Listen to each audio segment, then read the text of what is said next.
Tamar, simple lamang ang buhay ko. Gising bago mag-umaga. Aayusin ang mga talong, okra at kamatis tapos diretso na sa palengke para makipagsiksikan sa mga mamimili. Pero isang gabi may nangyari na hindi ko makakalimutan. Bandang 7:00 ng gabi yon. Habang nag-aayos ako ng natirang paninda, may lumapit sa akin na isang babae. Maputi siya, makinis ang balat at parang hindi nasisikatan ng araw. Nakasuot siya ng makintab na damit na hindi ko pa nakikita kahit sa mga pista. Magkano po lahat ng gulay na natira? Nagulat ako kasi sino ba naman ang bibili ng lahat ng paninda ng ganoon lamang kabilis. Sinabi ko ang presyo at agad niya yung binayaran. Pero hindi gamit ang pera. Iniabot niya sa akin ang isang kumikislap na peraso ng papel na para bang gintong dahon. Sumama ka sa akin, Edgar. May mas magandang palengke para sa'yo. Hindi ko alam kung bakit pero parang hinihila ako ng boses niya. Para bang mahika. Sinundan ko siya palabas ng palengke.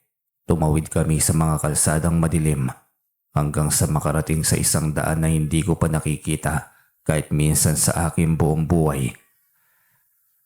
Sa isang iglap ay bumukas sa harapan ko ang isang syudad na hindi ko may paliwanag.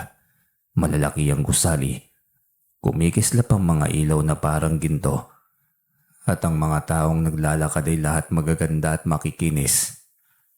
Maligayang pagdating sa Biringan. Parang nawala ako sa sarili nang sabihin yon ng babae. Inilibot niya ako sa mga palengking naroon. Napatulala ako. Hindi gulay at isda ang paninda, kundi mga hiyas, gintong alahas at mga pagkain kumikislap na para bang bituin. Lahat ng tao ay nakangiti at magagalang. Pakiramdam ko'y isa akong hampas lupa na nakapasok sa paraiso. Dito ka na, Edgar. Hindi mo na kailangan pang magbenta ng gulay. Kung mananatili ka, magiging isa ka sa amin. Ngunit bigla akong naalala ang aking pamilya. Ang misis kong naghihintay at ang mga anak kong umaasa sa kita araw-araw. Naisip ko rin ang sabi-sabi ng matatanda. Kapag napadpad ka sa Biringan at kumain ka ng pagkain nila, hindi ka na makababalik pa. Dali-dali akong umatras. Pasensya na senyora, pero hindi para sa akin to. Kailangan kong umuwi. Nagiba ang buka niya. Mula sa maamoy naging malamig ang matalim na titig niya. Hindi lahat nakababalik mula rito, Edgar. Tandaan mo yan. Pumikit ako ng mariin at bigla na lamang akong nagising. Nasa tabi ako ng aking kariton. Hawak pa rin ang bayong ng mga gulay. Pero ang nakapagtatakay, nasa bulsa ko ang kumikislap na gintong dahon na iniabot niya. Kinabukasan ay parang wala akong ganang magtinda. Habang nag-aayos ako ng paninday, napansin ko ang ibang tindero sa palengke. Panay ang tingin sa akin. May bulungan silang tila bako ang paksa. Edgar, may napansin ako kagabi. Nakita ka raw na naglalakad mag-isa pero parang may kasama ka. Maputi, maganda. Tapos bigla ka na lamang nawala sa dilim. Biringan daw yun. Napalunok ako. Hindi ko may kuwento ng buo kasi baka pagtawanan lamang ako lalo. Pero hawak ko ang patunay. Ang gintong dahon. Isang gabi ay hindi ko mapigilan ng aking sarili. Kinuha ko ang dahon mula sa ilalim ng papag. Kumikislap pa rin ito na parang buhay. Nang hawakan ko'y biglang may malamig na hangin na dumampi sa balat ko at may pabulong na tinig. Bumalik ka, Edgar. Hindi ka pa tapos dito. Nagpumiglas ang dibdib ko sa kaba pero may kasamang kuryosidad. Ano kaya kung bumalik ako? Ano kaya kung doon nga nakatakda ang aking kapalaran? Kinabukasan ay kinausap ko si Aling Rosa, ang pinakamatandang tindera sa palengke. Kilala siya sa mga kwentong alamat at pamahiin. Nang ipakita ko ang gintong dahon ay nambutla siya. Edgar, hindi yan ordinaryo. Paalala yan na tinanggap ka na ng Biringan.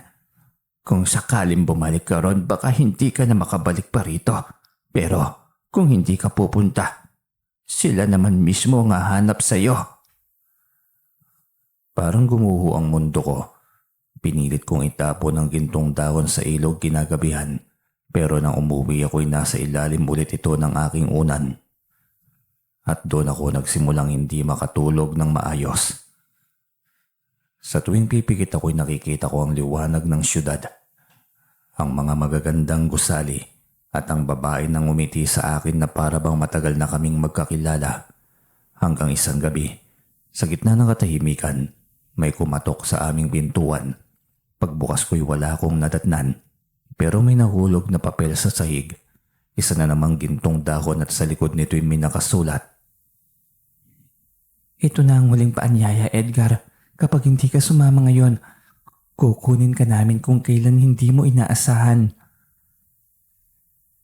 Isa na namang gintong dahon ang nasa kamay ko. May nakasulat na babala. Parang pinipigilan ako ng sarili kong mga paa pero ramdam ko ang bigat ng banta. Hindi ako mapakali. Bigla sa gilid ng aking tainga may malamig na bulong. Tinatawag ang aking pangalan subalit nang lingunin ko'y walang tao. Pero may anino akong nakitang gumagalaw sa labas ng aming bintana. Kinabahan ako. Dali-dali kong ginising si Mrs. Minda, huwag kang lalabas kahit na anong mangyari. Nandito sila. Agad kong kinuha ang itak na gamit ko sa pagdadad ng gulay. Lumabas ako ng bahay at doon ko sila nakita. Tatlong nilalang na parang tao pero kakaiba. Mapuputi, matataas ang tindig. Kumikintab ang mga mata sa dilim. Ang babae na una ko nakita sa palengke nasa gitna nilang nakangiti. Edgar, huwag ka nang tumakbo. Sumama ka na. Pero hindi ko sila pinagbigyan. Tumalikod ako at tumakbo papunta sa palengke. Umaasang may tao pa ron. Naririnig ko ang mga yabag nila sa likod ko. Hindi mabilis pero nakakasabay sa bawat galaw ko na parang hindi sila napapagod. Hindi ka na makakatakas, Edgar. Muling sigaw ng babae. Malamig at buo. Humigpit ang hawak ko sa itak. Nang lumingon ako'y bigla silang nawala sa dilim. Akala ko'y ligtas na ako pero sa bawat kanto ng daan ay may nag-aabang na anyo. Sa isang iglap lamang ay nakikita ko sila sa unahan tapos biglang mawawala saka lilitaw muli sa gilid. Napasigaw na ako sa takot. Ano bang kailangan niyo sa akin? Hindi na gulay na paninda mo, Edgar. Ikaw mismo ang kailangan namin. Mabilis akong nagkubli sa lumang bodega ng palengke. Doon ako humingal. Nanlalamig ang pawis ko na sinisiksik ang sarili sa likod ng mga kahon. Hawak ang gintong dahon na parang naglalagablab sa init. Maya-maya pa'y pumasok sila. Naririnig ko ang yabag nila. Parang mga hakbang na walang bigat. Ang babae ay nagsalitang muli. Kung lalabas ka ngayon, Edgar, makikita mo ang ginto. Kayamanan at buhay na walang hanggan. Pero kung magtatago ka, kukunin namin ang iyong anino at doon ka na lamang mabubuhay. Hindi ko alam kung saan ako nakakakuha ng lakas pero dali-dali akong lumabas mula sa bodega. Sabay sibat ng itak sa hangin. Tumama ito pero sa halip na laman, parang usok lamang ang tinamaan ko. At doon nagsimula ang takbuhan muli. Palabas ako ng bayan papunta sa gilid ng kagubatan. Ang daan ay tila humahaba at umiikot. Parang hindi na ito ang pamilyar kong lugar sa Samar. Parang unti-unti na akong hinihila. At sa huling liko, tumambad sa akin ang syudad na muling kumikislap. Ang Biringan. Hindi ko alam kung paano ako napadpad doon, pero malinaw, wala na akong matatakbuhan ngayon. Tumigil na lamang ako sa pagtakbo nang marinig ko ang kislap ng syudad. Pero bago pa ako makapasok ay biglang dumilim ang paligid. Isa-isang lumitaw sa harapan ko ang mga alaala, parang mga aninong sumasalamin sa buhay ko. Nakita ko't naalala ko ang mga karanasan ko sa aking mga kaanak. Wala kang mararating, Edgar. Tindero ka lang ng gulay habang kami ay umaangat na. Sambit ng pinsan kong laging nakatungayaw.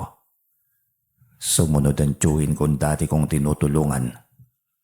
Wala kang alam kundi magpakabait. Kahit piso. Kaya mong ipahiram kahit wala ka ng makain. Ngayon, anong napala mo? E di wala. At ang pinakamasakit, nakita ko ang sariling kapatid na nakangisi.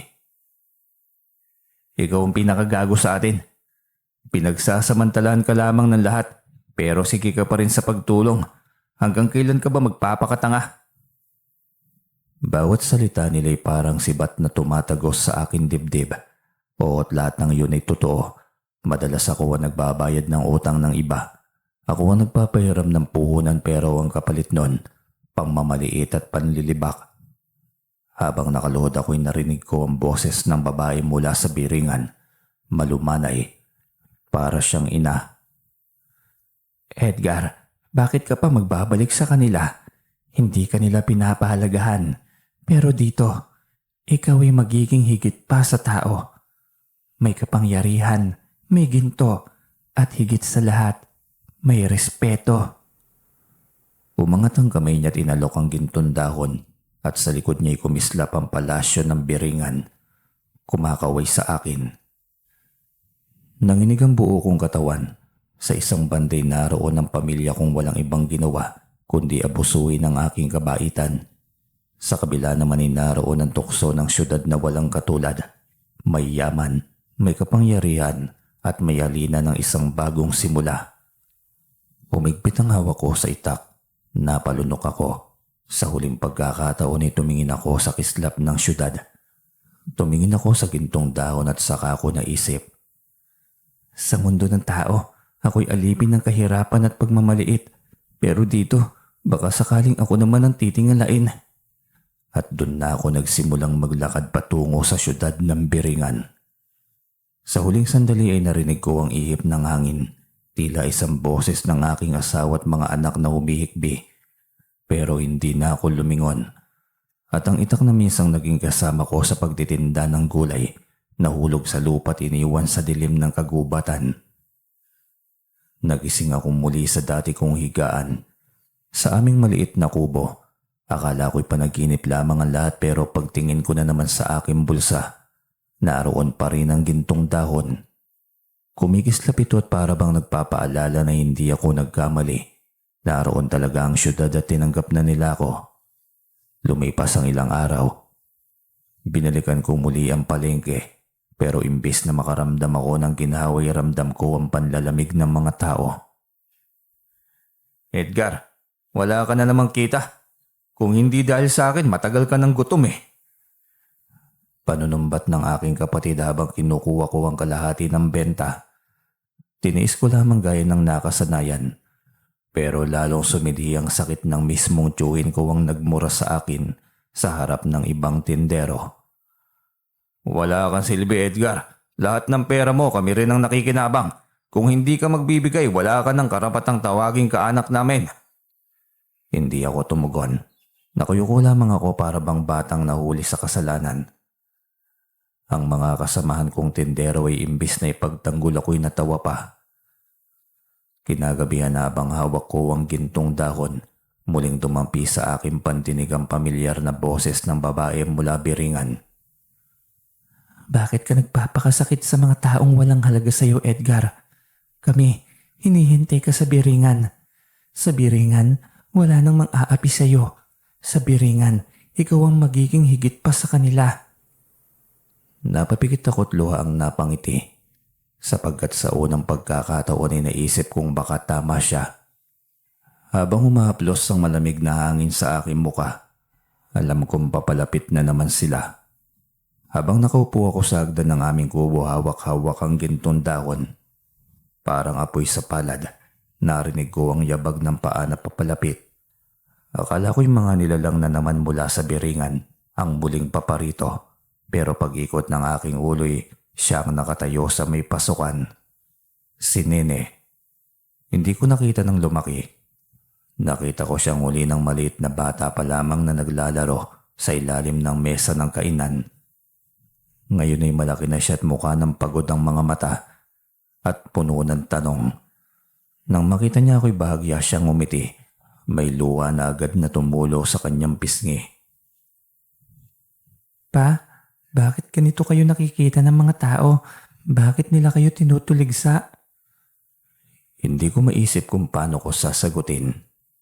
Napangiti lamang ako't pilit na umakay sa kanya papasok. Bakit ka nandito? Saan ka nang galing? Nanginginig ang boses na tanong ko sa kanya. Nagtrabaho ko sa Tacloban, nag-ipon, nag-aaral. Ngayon umuwi na ako dahil hindi ko na kayang matiis ang mga naririnig na mga sinasabi nila. Nakita ko po kayo sa palengke. Si Lando, sinabihan niya po ako. Sabi niya bago umabot ang gabi, kailangan mong makita ito. Tay, halika. Hinawakan niya ang kamay ko at makapalampalad niya akong para dati. Habang kami ay nag-uusap ay napansin ko sa kanyang mga mata ang isang kakaibang determinasyon. Hindi ang pag-asa lamang kundi ang plano. Naalala ko kung gaano kadalas na inuuna niya ang ibabago ang sarili niya noon. Ngayon ay iba na. Ibigay mo yan sa akin. Alam ko na ang kwento pa. Alam ko rin kung ano ang ipinangako ng biringan. Hindi totoong malaya ka ron. Binibihag ka lamang nila.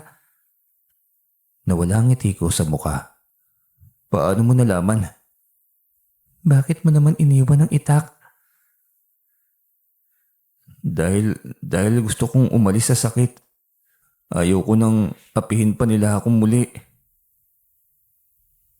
Tumingin siya sa akin ng may hinanakit. Hindi ka nilikha para magtiis ng ganito, Tay. Kung gusto mong umalis, umalis tayo ng magkasama. Hindi mo kailangan sumama sa mga nilalang na yon. Ang mga salitang yun ay parang musika sa akin tainga. Para bang may ilaw na muling sumiklab sa loob ko. Isang ilaw na hindi gawa ng biringan. Ngunit bago ko man masabi ang kahit na ano, may kumatok sa pinto ng tabing bilihan. Mabigat, matuling mga yabag na parang katok ng martilyo. Mula sa labas ay isang pamilyar na boses ang sumigaw. Malumanay at mapangakit. Edgar, narito na kaming muli. Huwag mong ipagsawalang bahala ang pagkakataon. Nanlilisik ang mga mata ni Nene. Hinawakan niya ang aking kamay ng mahigpit. Tay, pipigilan natin sila. Hindi ka nila kukunin habang narito ako. Subalit narinig ko ang paanyaya.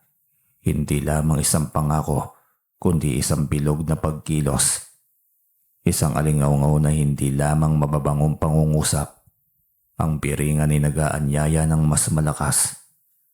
Sa likod ng tabing, may anino na unti-unting lumalapit.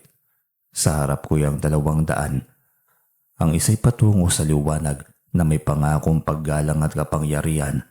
At ang isa'y pabalik sa bundok kung saan madalas akong pinapasan at pinapahiya. Ngunit may taong nagmamahal at handang lumaban para sa akin.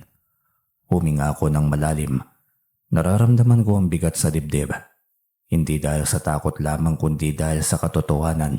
Ang pagpili ay hindi para sa akin lamang. Ito ay para kay Nene. Para sa misis ko. Para sa lahat ng nagmamahal sa akin kahit hindi nila ipinapakita. Hindi pa tapos ang gabi. Lumapit ang mga yabag. At sa isang iglap ay tumigil ang oras. Parang hinihintay ang kasunod kong galaw. Nakahawak si Nene sa kamay ko. Mahigpit at parang ayong bumitaw. Ramdam ko ang tibok ng puso niya at mabilis pero matatag. Tay, huwag kayong bibigay. Kahit anong mangyari, huwag. Biglang lumakas ang hangin sa paligid. Ang mga dingding ng aming maliit na bahay ay umuga at ang lampara ay namatay. Sa gitna ng dilim ay bumukas ang pinto ng kusa. Doon ko muling nakita ang babae mula sa biringan. Nakatayo sa may bungad. Nakangiti habang ang dalawa niyang kasama ay tila walang mga muka. Hindi ka makakatakas, Edgar. Pero hindi ikaw ang kukunin ko sa ngayon. Bago pa ako makagalaw, naramdaman ko ang kamay ni Nene na biglang lumuwag. Sumisigaw ito habang unti-unting hinihila ang katawan niya ng hangin papalapit sa may pintuan. Hindi. Wag. Napasigaw ako. Hawak ang kanyang braso, pilit na nilalabanan ng puwersa. Ang balat niya'y dumudulas sa aking palad. Para itong may langis. Kumapit ka, Nene. Pero pagtingin niya sa akin ay mingiting pilit at luha ang wika. Tay, huwag niyo na akong sundan. Baka ito na ang kapalaran ko. Sa isang iglap ay tuluyan siyang hinila ng liwanag palabas ng aming bahay. Kasama ng mga nilalang na yon, ang pintuan ay muling sumara at ako'y naiwang nakaluhod hawak ang sariling kamay na nanginginig. Tahimik ang lahat, wala na si Nene. Nang tingnan ko ang aking palad ay may naiwan doon. Isa na namang gintong dahon. Ngunit katulad ng nauna, ang dahon na ito'y tila may bakas ng dugo. At kasabay noon ay narinig ko ang tinig ng babae mula sa biringan. Dumadagundong sa loob ng aking ulo. Kung gusto mong mabawi ang anak mo, Edgar, halika na. Ang pintuan ay bukas pa rin para sa'yo. Nabingi ako sa tibok ng puso ko. Sa unang pagkakataon ay hindi na sarili ang iniisip ko. Ang tanong ko na lamang, hanggang saan ko kayang sumugal para maibalik si Nene mula sa syudad na yon. Nang mawala si Nene ay halos mabaliw na ako sa galit. Gusto kong habulin, gusto kong sumama, pero naalala ko ang boses ng babae. Kung gusto mong mabawi ang anak mo, Edgar, halika na. Ang pintuan ay bukas para sa'yo. Tumayo ako't nanginginig ang tuhod. Nakaharap ako sa gintong dahon na may bakas ng dugo. Nangislap ang aking palad. Napakagat ako ng labi hanggang sa dumugo. Kung susunod ako'y baka makasama ko si Nene, pero alam ko rin na kapag pumasok ako sa biringan ay wala na akong babalikan. Wala ng pamilya. Wala ng tunay na mundo.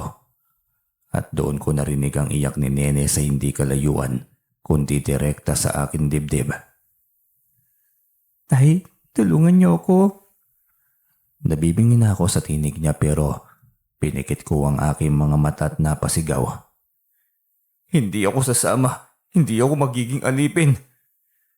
Sa isang iglap na yon ay lumamig ang paligid. Ang sigaw ni Nene na palitan ng katahimikan. Nang dumilat ako'y wala na ang gintong dahon. Abo na lamang ang naiwan sa aking palad. At mula sa hangin ay narinig ko ang huling tinig ng babae mula sa biringan. Pinili mong huwag sumama, Edgar. Kaya't ang anak mo ay hindi na kailanman babalik pa. Ang kanyang kaluluway sa amin na, sa syudad ng biringan. Doon siya magpapahinga at hindi mo na siya muling masisilayan pa. Napasigaw ako at halos mapatid na ang ugat ko sa sobrang lakas ng pagsigaw. Bumagsak ako sa lupa at doon ko ibinuhos lahat ng luha na kay tagal ko nang pinipigilan. Kinabukasan, nakita ako nakaluhod sa gilid ng aming kubo ng mga kapitbahay. Nagtataka sila kung bakit hawak-hawak ko ang abo na inuusal ang pangalan ni Nene. Akala nila'y nasisiraan na ako ng bait. Pero alam ko ang totoo. Alam kong kinuha siya ng biringan. At alam kong ako ang may kasalanan. Hanggang ngayon,